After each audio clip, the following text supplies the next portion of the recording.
జయ శ్రీమన్నారాయణ. అస్మద్గురుభ్యో నమ. యోగీంద్రాయ నమస్తస్మై శుకాయ బ్రహ్మరూపిణే సంసార సర్పదష్టం యో విష్ణురాతమమోముచత్. యోగులలో శ్రేష్ఠుడగు శుకమహర్షి పరబ్రహ్మస్వరూపుడు. ఆయన కొరకు నమస్కారము. ఆయన సంసారమనే సర్పముచే కరోబడిన పరీక్షణ్ మహారాజును సంసార బంధము నుండి విముక్తుని చేసెను.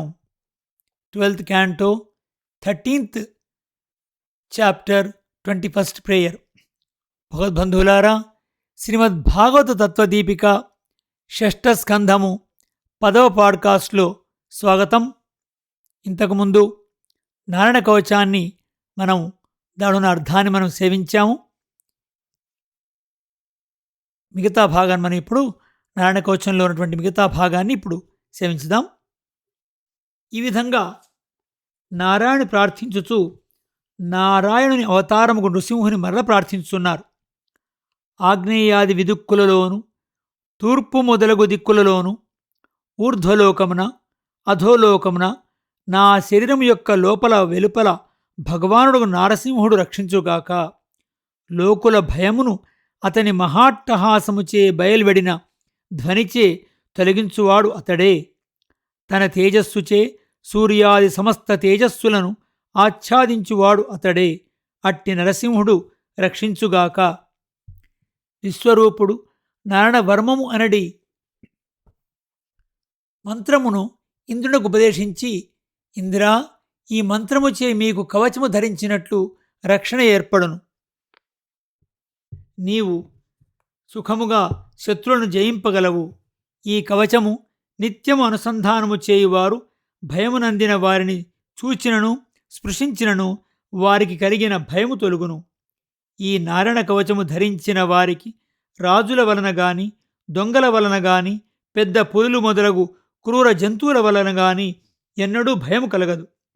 దీనికి దృష్టాంతముగా ఒక ఇతిహాసమును చెప్పెదను వినుము. పూర్వము కౌశికుడను ఒక బ్రాహ్మణుడు ఈ కవచమును నిత్యము ధరించి ఆ ధ్యానములో ఉండి ఒక ఎడారిలో శరీరము వీడెను. చనిపోయిన తరువాత అతని శవము ఆ ఎడారిలో పడి ఉండెను. ఒకనాడు చిత్రరథుడు అనడి గంధర్వుడు తన భార్యలతో కలిసి మరణించిన అతని శరీరం మీదుగా విమానముతో ఏగుచుండెను. అతని శరీరము ఉన్న చోటికి విమానము రాగానే ఆ విమానము ఆకాశము నుండి క్రింద పడెను. అతడు ఆశ్చర్యపడెను.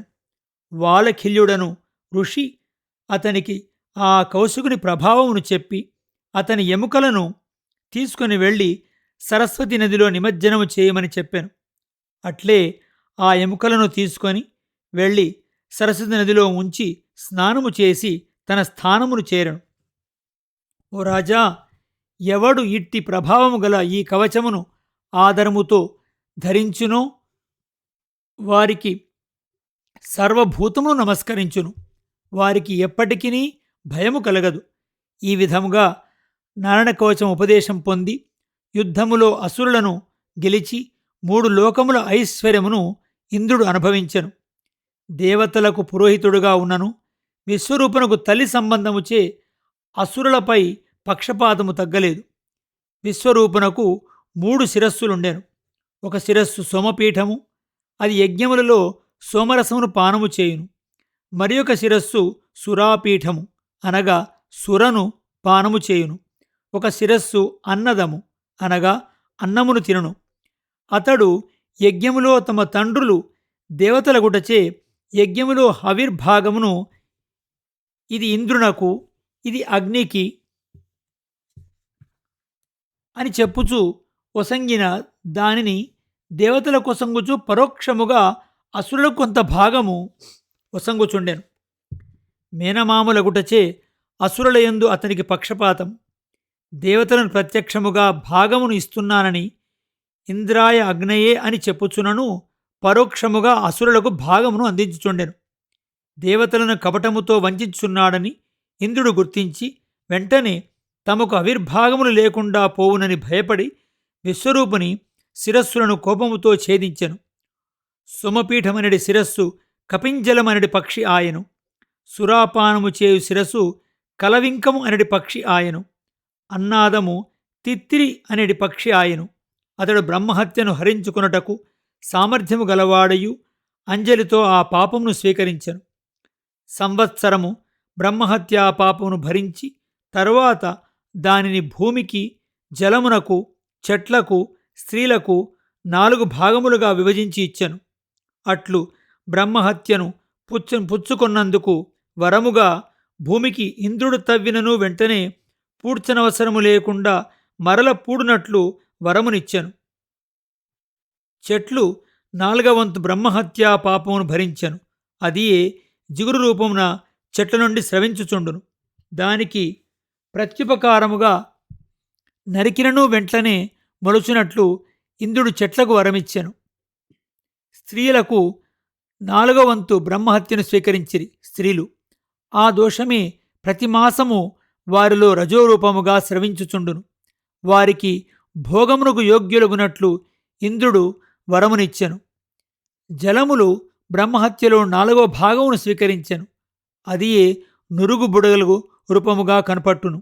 దానికి ప్రతిగా జలములకు ద్రవస్వరూపము అనడి తడిపెడి శక్తి అధికముగా ఉండునట్లు వరమిచ్చెను.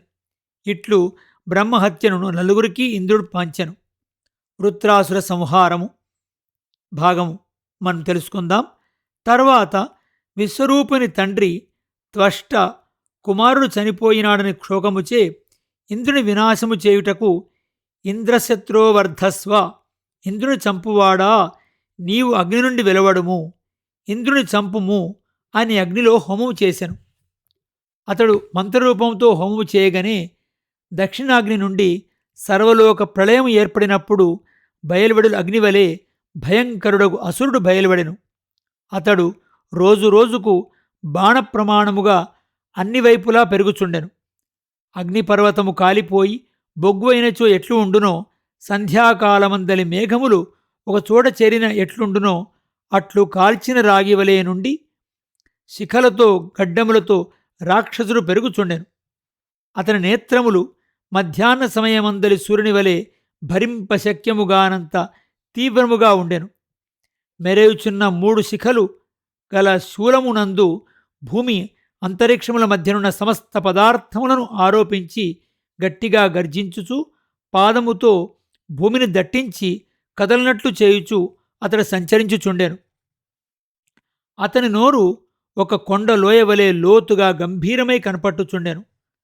తన నాలికతో నక్షత్రములను గ్రహములను నాకుచు నోటితో ఆకాశమును త్రాగుచు 3 లోకములను మృంగుచు భయంకరములగు కోరలతో మాటిమాటికి నోరు ఆవరించుచు అతడు సంచరించుచుండెను.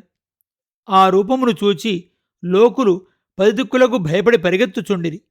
ఇట్లు ఆ అత్వాష్ట్రుడు తన రూపముచే లోకములన్నింటినీ ఆవరించి అంధకారం ఆవరించున్నట్లు చేసెను. లోకమంతనూ ఆవరించుటచే అతనిని వృత్రుడు అని వ్యవహరించిరి. అతడు చాలా భయంకరమైన పాపస్వరూపుడు. ఆ రూపమును చూచి ఇంద్రుడు మొదలగు దేవతలందరూ సైన్యముతో వచ్చి చూచి తమ తమ అస్త్రములతో ఆ వృత్రుని కొట్టిరి. కాని అతడు ఆ అస్త్రమును తనలోనికి తీసుకొని మ్రింగెను. దేవతలందరూ ఆశ్చర్యపడిరి. వారి తేజస్సునంతను వృత్రుడు మాసిపోయినట్లు చేసెను. అందరూ విషాదగ్రస్తులైరి. అది పురుషుడగు పరమాత్మను వారు ఇట్లు స్తోత్రము చేయనారంభించిరి. ఆ దేవతలు ఏ రకంగా స్తోత్రం చేస్తున్నారో మనము తర్వాతి భాగంలో తెలుసుకుందాం. ఇక్కడ వృత్రాసుని యొక్క కథ మనము ముందు భాగంలో జరగబోతుంది. మళ్ళీ మనం కలుసుకుందాం. జై శ్రీమన్నారాయణ. అస్మద్గురుభ్యో నమః.